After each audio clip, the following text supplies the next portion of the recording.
I stood there with Hoda, adding that sense of comfort to Keith as his past self continued considering his father's gun.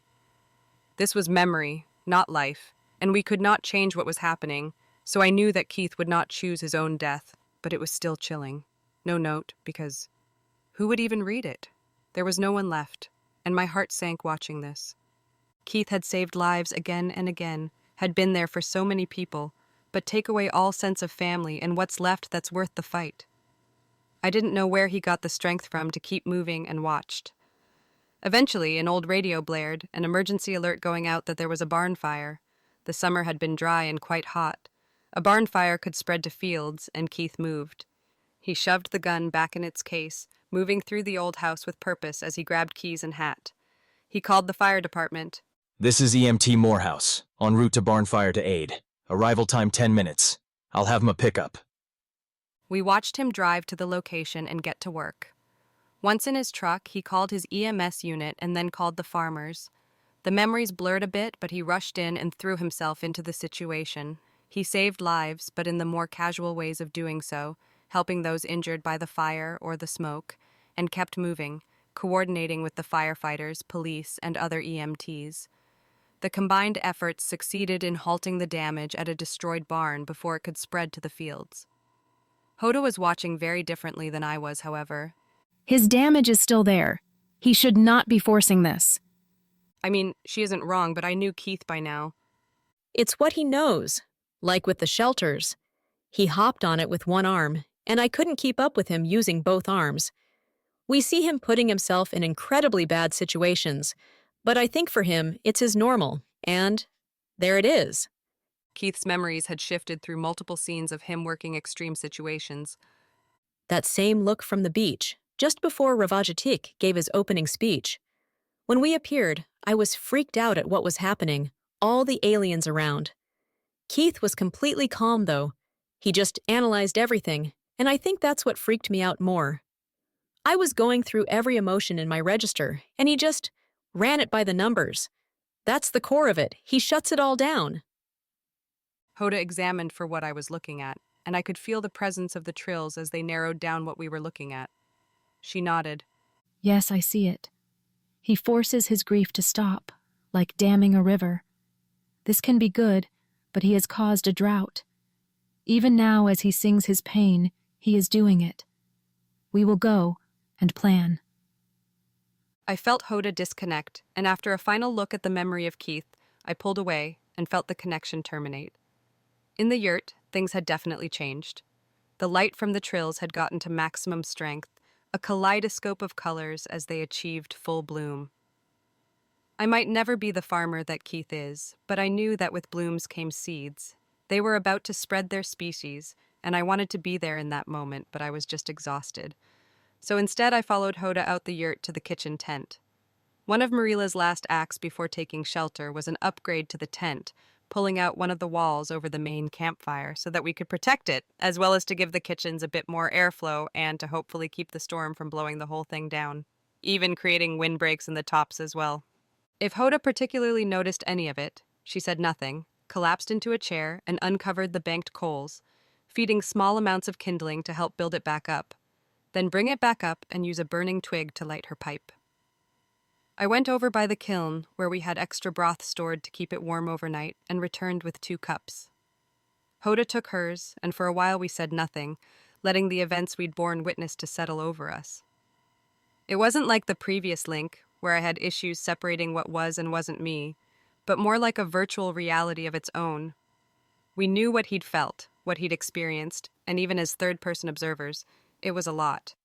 I sat sipping my broth when it came to me. His trauma response is helping others. What is trauma response? Hoda inquired genuinely. I remembered back to what I'd learned of it, and certainly there were athletes out there who had been pushed to the point, but I was explaining to someone with no frame of reference. For humans, at least, we all react to traumatic events in different ways, and that's what trauma response is. So, Trey got enraged as he experienced Keith's trauma and let out his rage on a stray log. Plenty of people in that yurt are crying right now, and that's another one. Keith, he takes care of everyone around him. He was the one comforting his grandparents mourning their son's death, And he was the one that kept Pop's farm going to keep Pop's memory alive. In training, he watched out for everyone around him, and when it all went sideways, he prioritized the child, then focused on saving others rather than protect his own life. Even his suicide attempt, it was thwarted by a call coming in for an emergency. And then he got dumped here, in a game where everyone stands to lose everything. She sat back and dipped her head in assent to the point, but didn't say anything. Instead, it would be Merilla who had some things to say about it all as she came into the campfire area. I cannot believe that he sold the farm. Do you have any idea what that sort of crop yield would be worth? I snorted, laughing. Here was me and Hoda, trying to deal with the damage to Keith's soul, and Merilla was pissed off at this financial acumen. It's not that simple, hun. Merilla didn't sit down, instead trying to stand still, then breaking in pacing. While I understand that he was in pain, that's no excuse for not getting value out of the transaction. Now Hoda jumped in. He did get value, just not wealth. He helped a family begin their lives together with a home and a farm to tend. Trauma response? The last question was to me, and I just nodded my affirmation as Merilla paused to try standing still again. Yes, yes. What he did was extraordinarily compassionate. He could have gotten proper financial value out of it, and helped far more people, though. If I'd had a farm of that size on Vendrix, it would not have taken so long to bring everything together. She was irate, and I couldn't help finding it hilarious. I mean, don't get me wrong, Merilla. It's a solid farm, but it was only a small farm on our world. I watched this one show back home about farming and got curious about it. So I looked up what the average was, and it was over 450 acres. And the aliens are just staring at me again. This is the whole workload thing all over again, isn't it? I hit the green button, and Annabelle came on screen. Good evening, Val. You have a question for me, right? More of a request, really. Could you bring up footage of some large farms for me? I can't really think of a way to explain this right now. Annabelle nodded, and after a moment, images came up on the screen demonstrating Earth farms in the U.S., footage they already had from past stories. Merilla was completely entranced. Wait, the big turning devices? Those are irrigation devices? I looked at the screen. Yeah. Though I believe they can also trade out for chemicals for the crops, either to take care of insects or to spray stuff that makes the crops grow better. That might not be the case. You'd have to ask Keith for more accurate information. Merilla clearly made the mental note to start pestering Keith with agricultural questions, but Annabelle had her own questions for me. Now, Val, we've all been watching what's been happening that last couple of hours, and I'd like to ask about what has been going on. We know it has to do with the Trills and their bloom, but I'm noticing some definite other things going on, such as your interaction with Treg. Can you speak on what's going over there? This fucking game. Sure, Annabelle. It sort of ties back to the Trills. So by now, I'm pretty sure that Keith's singing and engaging with higher emotions, and maybe some other factors, led to them going through a bloom. Like with any plant, blooming brings with it seeds, and my guess is that it's how they reproduce on a grander scale. They wanted Keith to lean into more songs that engaged his emotions, and that involved going into Keith's history. The woman on the screen nodded sympathetically, while I worked to keep my interview face up to not show how deeply agitated I was at having to go into this. But it would spare Keith, and he needed the relief after his latest. He'd physically broken himself saving the Rothani against the cougar, and now his emotional state to aid the Trills.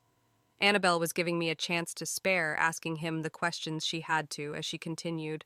So the Trills, Prodigal and Hearth, used their telepathic abilities to help with this?